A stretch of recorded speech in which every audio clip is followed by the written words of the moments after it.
Good morning. Well, Jen just made me a little breakfast. I got dressed and I'm heading out to go back to work on the cabin a little bit. Okay, let me try not to fall here. It is freezing outside. It's in the teens right now. Generator just ran out of gas. So Jennifer probably will be coming over to visit me soon. I have to put some gas in this generator, get the heat going inside. Plan is to work on the cabin for several more hours, pack up and head back. The country is slipping into quarantine because of the coronavirus. My state is pretty much shut down tonight. I still have to work though. Let's see, New York is shutting down tonight. Miami's shutting down. Everything's going to be closed. Besides, gas stations, package stores. Hopefully Dunkin' is still open, because on the way to work tomorrow I'm going to need some coffee. But everything's shutting down. Best thing to do is stay home. Stay home, listen to them. We decided to go out this weekend up to the cabin because there's no one up here. We stopped once at the gas station. Make sure you wash your hands after you pump that gas. Just listen to what they're telling you, and we'll get by this. And I wish I didn't have to go to work, because I think I would just plan to stay up here as long as I had to. All right, let's get some gas in this generator, get the heat going, and let me see if I can finish putting up that loft today.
I bought that at a consignment shop for like just over $200.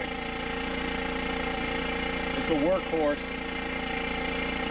It's not as powerful as I wish it was, but it gets the job done. It can't push the AC and it struggles with the heat. I don't know why in the RV, but my little Honda works the RV well. So I'll use the Honda for the RV, and this I use for work on the cabin.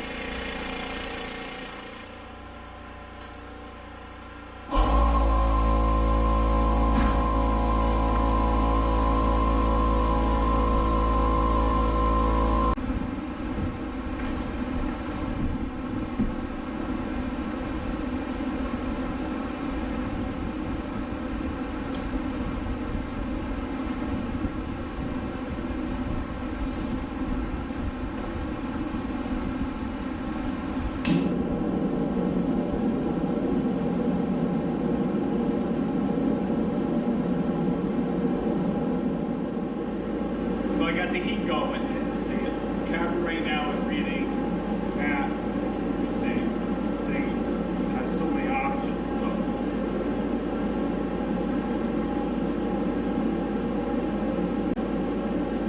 So we're at 14 degrees,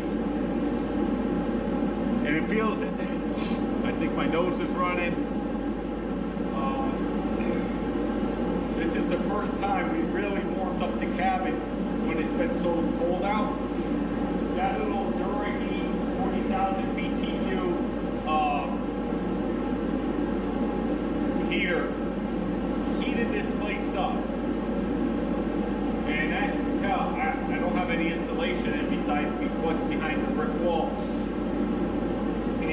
of the heat. And so my concern is when I put my overkill of a wood burning stove in, this place is going to get hot. I can't load that firebox or we're going to be sweating.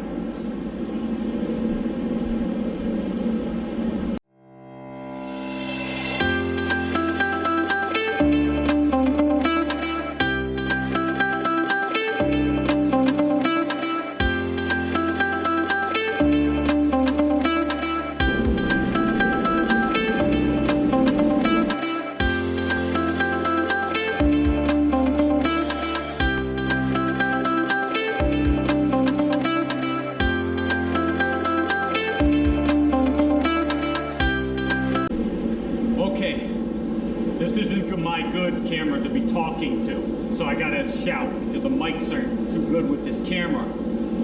But I cleaned up the vac, I brought it home, I got a new filter for it, it's working great.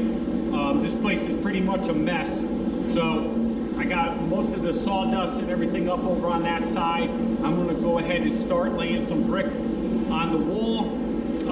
First thing, I gotta get the first line very straight as possible, and we'll go from there.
Jenn and I is winging it, okay?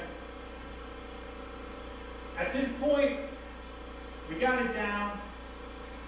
We're making our own design. First we laid it down on the floor and it was too difficult to vision it. So I'm basically putting them in and Jennifer is telling me how she wants it to look.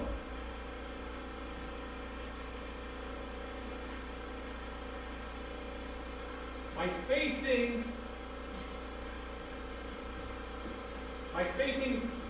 is the boards. That's my grout lines. I cut some boards for some spacing.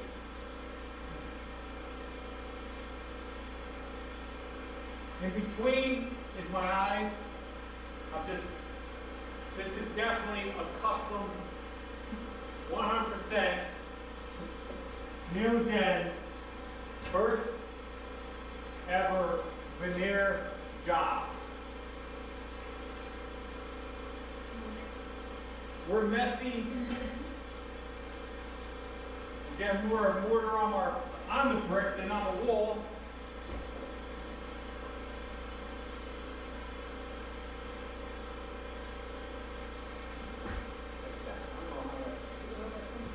You come from your little fingers.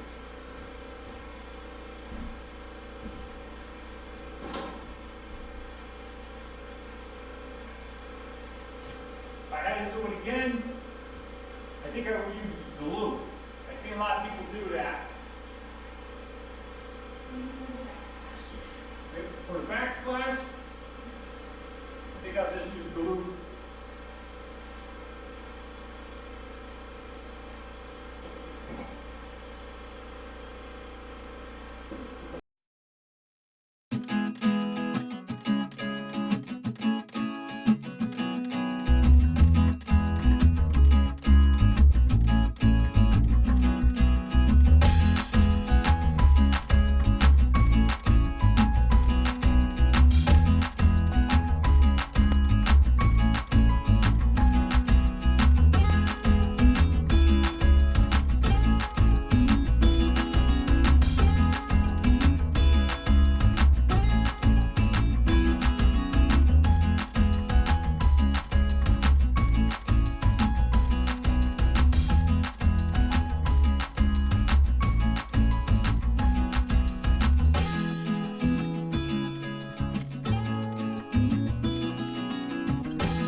This is the final product, folks. Unfortunately, I was not able to get the entire build on video due to my GoPro cameras being crap.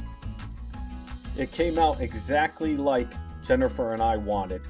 Next time I go up, I'm going to grout. Jen and I did a lot for this weekend. I actually got that tree branch down that broke over a year ago as well. There's one of the mantles I made. Let's take a look at me trying to take down that branch. Not sure if this is going to work, but I'm going to try to cut down that tree limb. My friend gave me one of those chainsaws, the one that you operate by hand. You throw it over the limb. Right now, I try to pull on it. Branches are popping off. It's definitely rotted. I'm sure that tree's going to fall eventually, and once it gets a little warmer out, I'll probably take it down.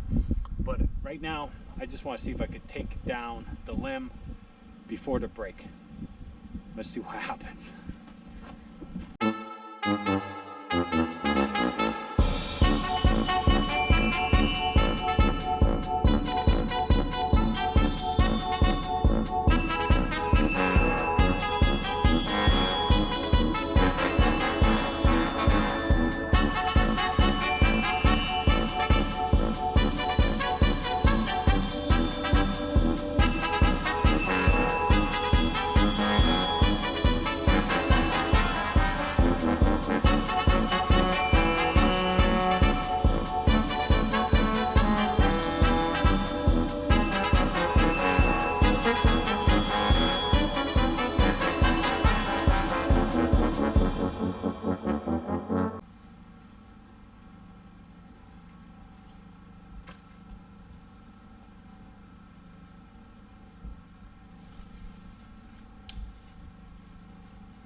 Okay, that turned into a shit show.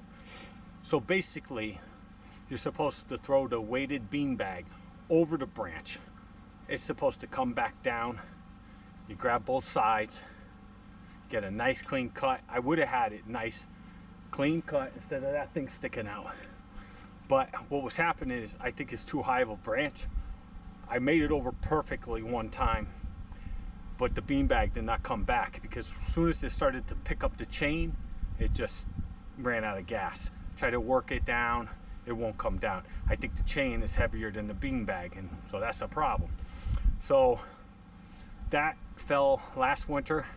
It's been hanging all year like that. I meant to get up there with a ladder and start like a little at a time letting it fall, but I knew it was dry or rotted, and I'd probably be able to pull it down. But I wanted to try the chain because I wanted it more flush with the tree. But like I said, we'll have to see how good shape that tree is in, because as soon as the snow is gone, I might just cut it down for some firewood. We'll see. But boy, you ever go hiking on the Appalachian Trail or somewhere like that, and you have your food with you, and you want to put your food up in the tree so black bear don't come and eat it all? That's what that reminded me of, trying to throw the rope up over a branch and hoist your food up in the air. What a pain in the ass. That's the end of this episode, folks. Thanks for watching. Go ahead and hit that subscribe button. Give me a thumbs up. Thank you for listening to me ramble.